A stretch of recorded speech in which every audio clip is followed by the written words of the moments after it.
Init ng ulo ang nangibabaw sa dalawang lalaki na naging mitya ng kamatayan ng isang binata na pinagsasaksak sa Barangay Poblasyon, Matalam, Cotabato nitong Lunes ng gabi. Kinilala ang biktima na si John Paul Maggio Eridonia, 19 na taong gulang, private employee at residente ng Puro 4, Barangay Manubuan, Matalam, Cotabato na agad na nasawi matapos magtamo ng 18 saksak sa dibdib at iba pang parte ng katawan.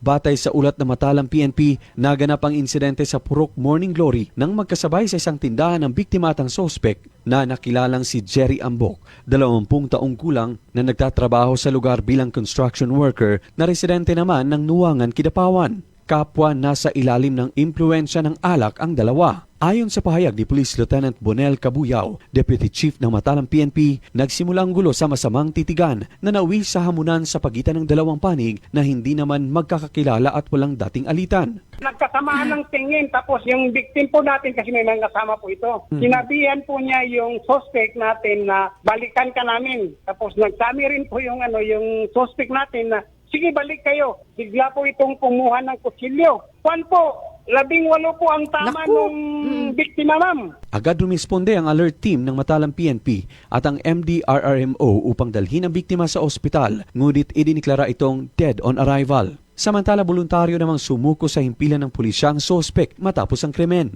Kasalukuyan na itong nasa custodial facility ng Matalam PNP at nakataktang sampahan ng kasong murder sa mga susunod na araw. Medyo malabig na yata. Wala nang alak sa utak niya, kaya nagsisi na to siguro. Muling nagpaalala ang Matalam PNP sa publiko, lalo na sa mga kabataan na iwasan ang sobrang pag-inom ng alak at pairalin ang mahinahong pag-iisip upang hindi mauwi sa karahasan ang maliliit na hindi pagkakaunawaan. Luigi Alan Totor, NDBC, Bida Balita.